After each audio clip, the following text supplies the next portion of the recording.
আমার উপরে একদল সন্ত্রাসী ছাত্রলীগের কায়দায় যে আক্রমণটি চালিয়েছে, সেখানে আমাকে তারা আমন্ত্রিত অতিথি রেখেছিল।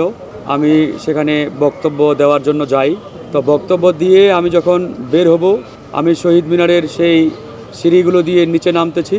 নামার মুহূর্তেই পিছন দিক থেকে 25 থেকে 30 জন সন্ত্রাসী দৌড়ে এসে আমার ব্লেজার ধরে টান দেয় এবং আমাকে ঘিরে ফেলে অতর্কিতভাবে সেখানেই তারা আক্রমণ শুরু করে। তা আক্রমণের এক পর্যায়ে তারা আমাকে বলে যে এখানে ছাত্রদলের নেতারা আপনার বক্তব্যের পরে উত্তেজিত, আপনার বক্তব্যের পরে তারা এখানে ঝামেলা পাকানোর চেষ্টা করতেছে, মানে নামার আগেই। তা আমি তখন ওই আয়োজকদের সভাপতি, যিনি আমাকে বললেন যে ছাত্রদলের ছেলেরা আপনার বক্তব্যের পরে উত্তেজিত, আমি তাকে জিজ্ঞেস করলাম যে এটা তো বিএনপির বিরুদ্ধে কোনো প্রোগ্রাম না, বিএনপির বিরুদ্ধে কোনো সমাবেশও না, আর এখানে ছাত্রদলই বা কেন আসবে, এটা তো আপনাদের ওই বিপ্লবী পরিষদের সমাবেশ। তো এরকম বলার পরে আমি বললাম ঠিক আছে, তাহলে আমি চলে যাচ্ছি, অসুবিধা নেই।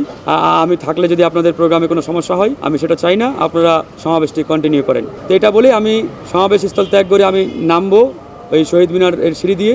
এই নামতেই তারা পিছন থেকে আমার উপরে অ্যাটাক করে। নুরতাজে অর্ডার করে জিতে নিন গাড়ি, বাইক, আইফোন সহ কোটি টাকার পুরস্কার। অর্ডার করতে ভিজিট করুন nurtaj.com।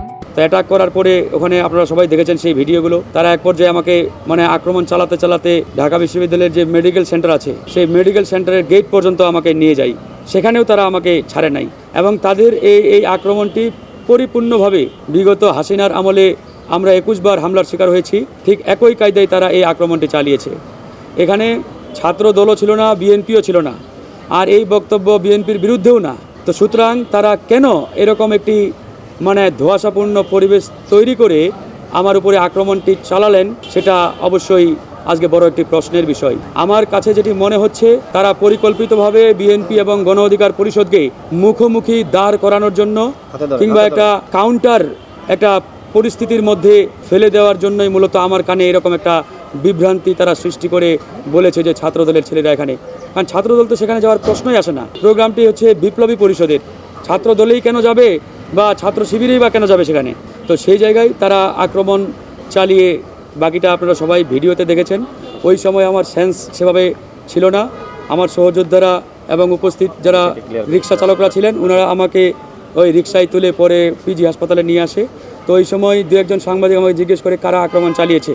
তো আমার সেন্স কাজ না করাই আমি আসলে ওই সময় বলেছিলাম হয়তোবা ছাত্রদল হতে পারে। তো পরক্ষণে আমি বলেছি যে না, ছাত্রদল তো এখানে আসার প্রশ্নই আসে না, প্রোগ্রামটা আরেকটা দলের। তো যাই এরকম একটা বিভ্রান্তি তারা ইচ্ছাকৃতভাবে তৈরি করছে বিএনপির সাথে আমাদের একটা দূরত্ব তৈরির জন্য, একটা কাউন্টার পরিস্থিতিতে ফেলার জন্য। এরপরে পিজি হাসপাতালে আমরা ভর্তি আছি। আজকে তারা শহীদ স্মৃতি ফাউন্ডেশনের প্রধান নির্বাহী জুলাই স্মৃতি ফাউন্ডেশনের প্রধান নির্বাহী শহীদ স্নিগ্ধকে পাঠিয়েছিল আমার কাছে আপোষ করার জন্য। শহীদ মুগ্ধের ভাই স্নিগ্ধকে পাঠিয়েছিল। সে 7-8 জনকে নিয়ে আসছিল, এসে আমাকে অনুরোধ করেছে, ভাই ওনারা তো আপনারই ছোট ভাই, ওনারা একটা ভুল করেছে, যাই হোক না বুঝে আপনি মাফ করে দেন। তা আমি তাকে স্পষ্ট করে বললাম, তারা যেটা করেছে এটা ভুল না, ভুল হলে আমি 100 বার মাফ করতে রাজি আছি, কিন্তু অপরাধের কোনো মাফ নেই, অপরাধের কোনো ক্ষমা হতে পারে না। তারা যেটি করেছে এটি পরিষ্কারভাবে অপরাধ। এই অপরাধ তারা একটা জায়গায় নয়, শহীদ মিনার থেকে শুরু করে তারা একবারে ওই ঢাকা আমাদের মেডিকেল সেন্টারের সামনে পর্যন্ত আমাকে তারা আক্রমণ করতে করতে নিয়ে আসে দৌড়ায়।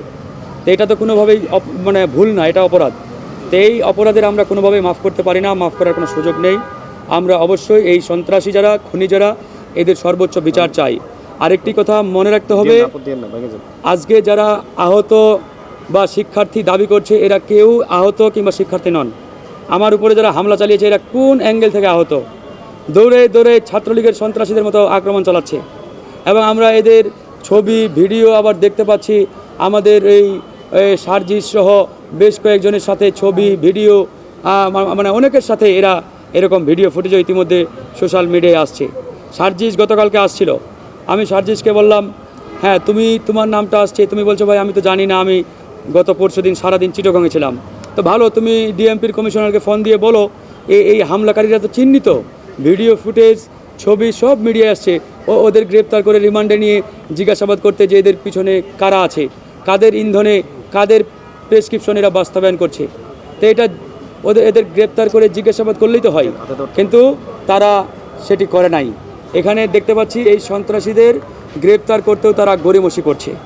তো এই জায়গায় আমাদের পরিষ্কার কথা, গণ অধিকার পরিষদ বানের জলে ভেসে আসা কোনো রাজনৈতিক দল নয়। হাসিনার আমলে জেল, জুলুম, রিমান্ড সহ্য করে আমরা আজকের এই দল দাঁড় করিয়েছি। এই মুহূর্তে বাংলাদেশের অন্যতম তারুণ্যের শক্তিশালী একটি রাজনৈতিক দল গণ অধিকার পরিষদ। এই গণ অধিকার পরিষদের দিকে কেউ চোখ রাঙিয়ে কথা বলবে আর আমরা চুপ থাকবো, এরকম রক্ত আমাদের শরীরে নেই।